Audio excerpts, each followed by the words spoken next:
Who are they? Who are they, those that we love but see no longer? Their faces, some of them are on this ofrenda, all of them are in our hearts. Take a moment, let the parade of images and sounds and smells of those that were so familiar and we miss so deeply, let them come. Let the tears come. And let it all come as we are together. Amen. Please be seated.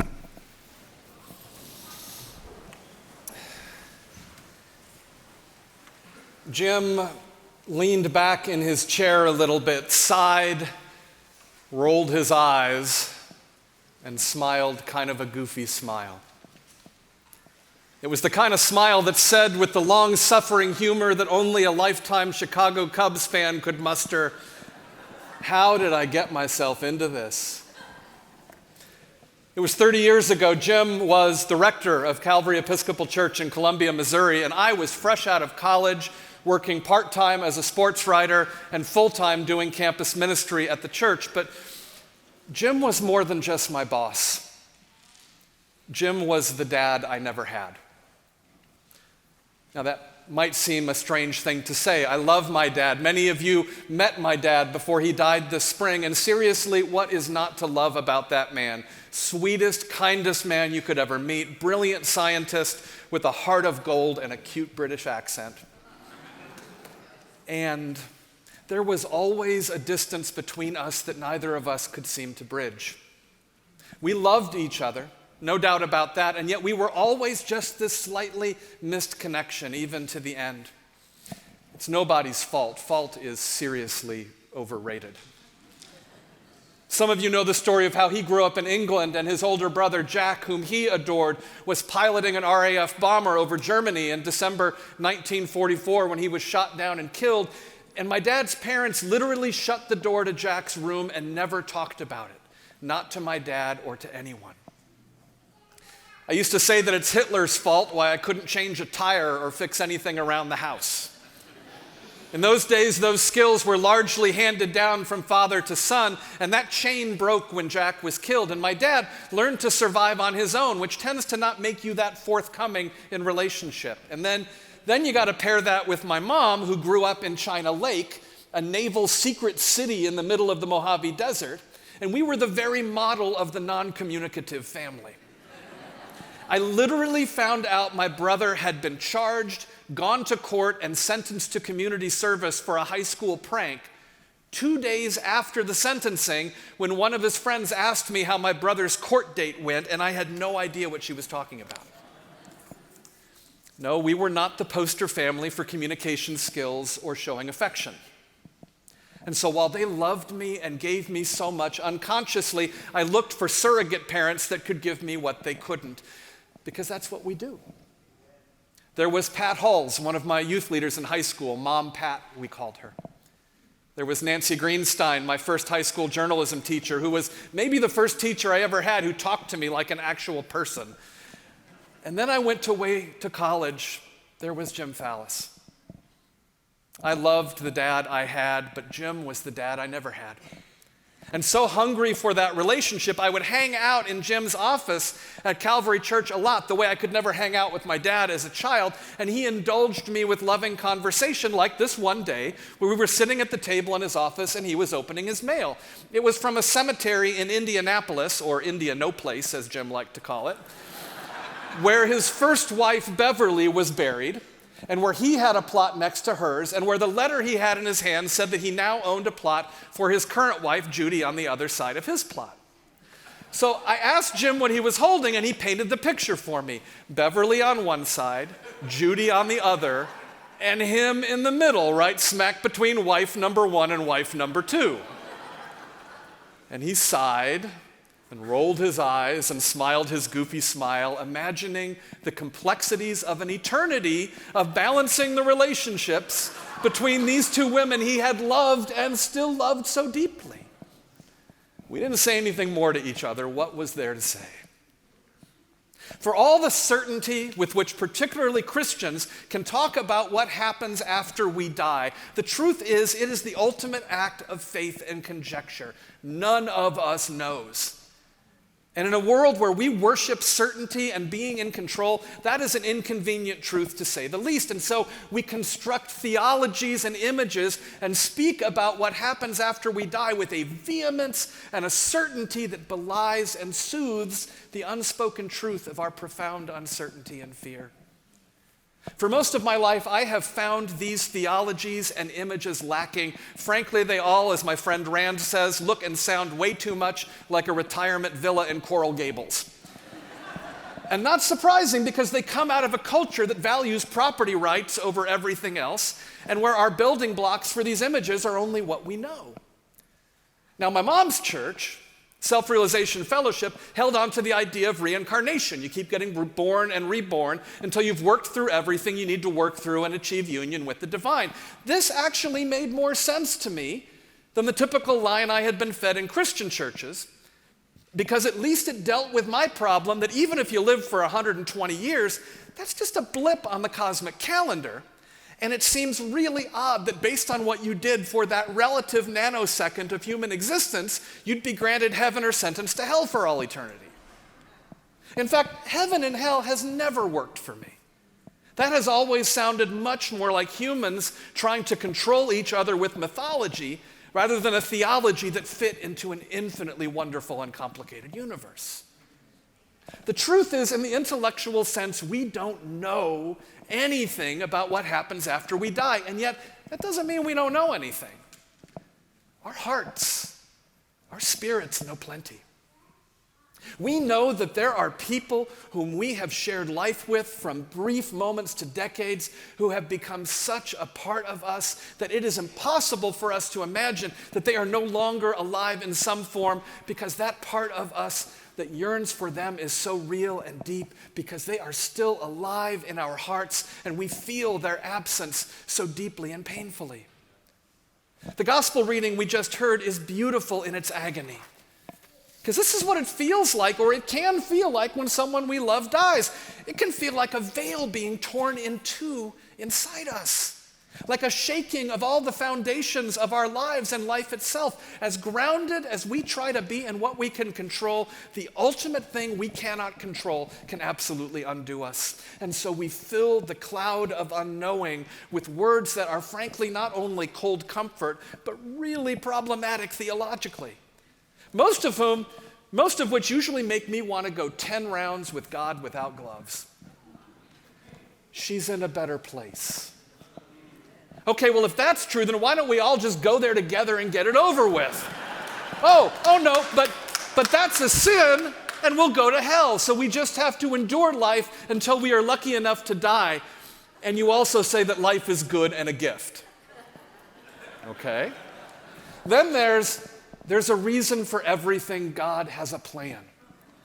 Well, I'm sorry, but if God's plan involves 3-year-olds dying of cancer and families being blown up by artillery fire, or Jim having a massive stroke while he was pulling out of a restaurant parking lot and lingering for several days before he died, then maybe it's time for God to get back to the drawing board, or at least get some anger management counseling. And my personal least favorite, oh my gosh, God needed another angel. Well, thanks God, but he was the one person I had. What about what I needed? And what about the relationships? I mean, let's be honest, all of these relationships were imperfect, and when they died, there were these things left unsaid and wounds unnamed and untended, and we grieve not only what we have lost, but the healing that either never had a chance to happen or somehow never could happen. And then, like Jim, there's the fact that we can love multiple people deeply and intimately, as he did Beverly and Judy.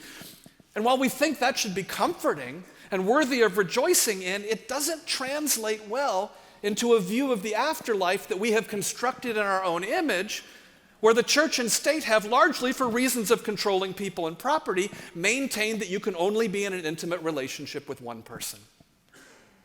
Now, not only do I not find most of the church's traditional theology about death and the afterlife particularly comforting, I've got to say, for me, it just doesn't pass the sniff test. I'm not saying I know what happens after we die. In fact, I'm pretty clear that I don't trust it when people say with certainty that they do. And while I have a great deal of sympathy for our human need to have some control over this ultimate reality, I just can't get behind the unquestioning fealty the church too often demands behind the theology we have constructed to fill that need, especially when, for me, it just doesn't hold together.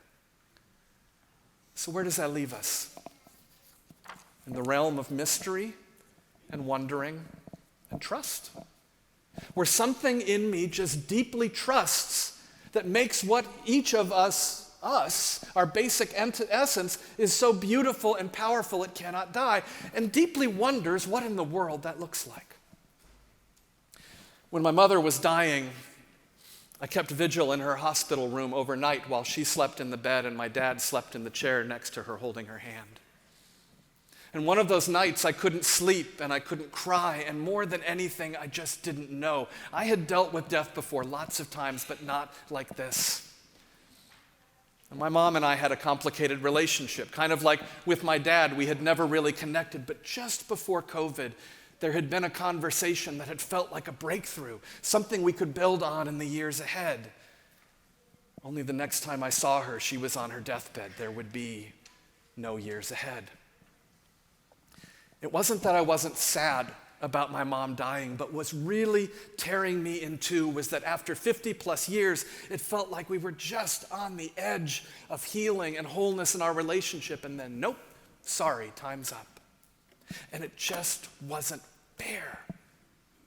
And none of the traditional Christian theology that had been fed to me about death and heaven and hell was making any sense at all. So at about 3 a.m, as my mother's shallow breathing and my dad's snoring filled her hospice room, I pulled out my phone and my AirPods, and I rewatched the series finale of The Good Place.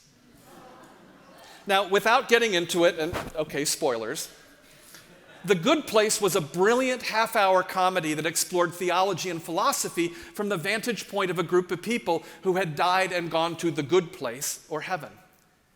And here's the spoiler: they ultimately find heaven in all its perfection boring. And one by one, they choose to enter into this unknown light where they become one with the universe. It's a very Buddhist take on death and dying. And as I watched it in the darkness of that hospice room, I had this amazing feeling of peace and calm that no theological construct had ever brought me. I was able to let my mom go into the universe. It was okay. Somehow the idea of the disappearing of individual consciousness didn't mean death. I couldn't explain it, but I was able to trust it. And then a few months ago, I was reading Michael Pollan's book, How to Change Your Mind, What the New Science of Psychedelics Teaches Us About Consciousness, Dying, Addiction, Depression, and Transcendence. And I'm going to ask you to stay with me here.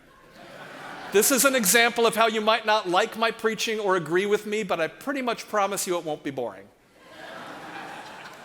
Pollan writes about his and others' experiences with certain psychedelics like LSD, mushrooms, and other substances.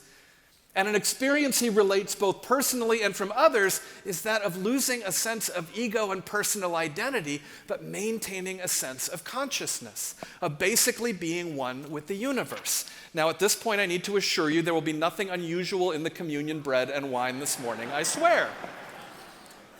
And as I was reading this, I flashed back, perhaps that's an appropriate term, to my mother's hospice room and the comfort I had from that series finale of The Good Place.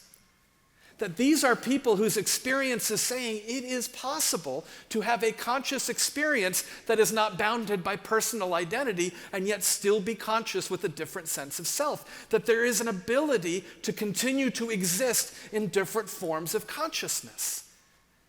And I thought about my mom and my dad and all the unfinished business of relationship between us and that still remained when they died. And I thought about Jim and his eyes rolling as he imagined an eternity lying between Beverly and Judy. And I thought about all the relationships all of us have had, pretty much every relationship that has ever been, where the grief is compounded by the things that never got said and the wounds that never got healed. And I thought, there can be healing.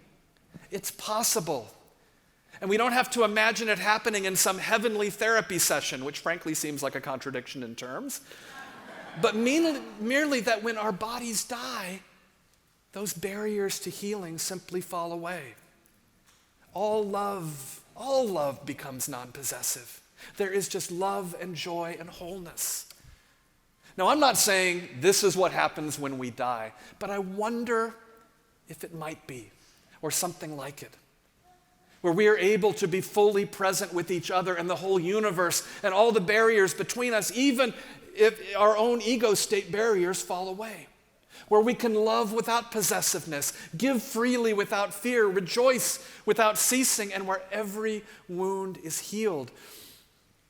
And then I think about Jesus' prayer that God's kingdom come on earth as it is in heaven, and it gives me hope, not just that someday these relationships that ended not fully whole can be healed and we can continue to grow in love and healing together, but that we also can strive to achieve that here, to be a community like the first followers of Jesus who fearlessly shared all things in common and gave to each as had need, who recognized there is enough love for everyone, and that we can aspire to and actually achieve relationships of non-possessive love with one another, to rejoice in and not fear safe, loving intimacy wherever we or others can find it, to be a community where we can hold each other in our grief and tears for as long as anyone needs, because we are comfortable enough with our own grief and tears that we don't try to shut each other down out of fear of the same feelings in ourselves.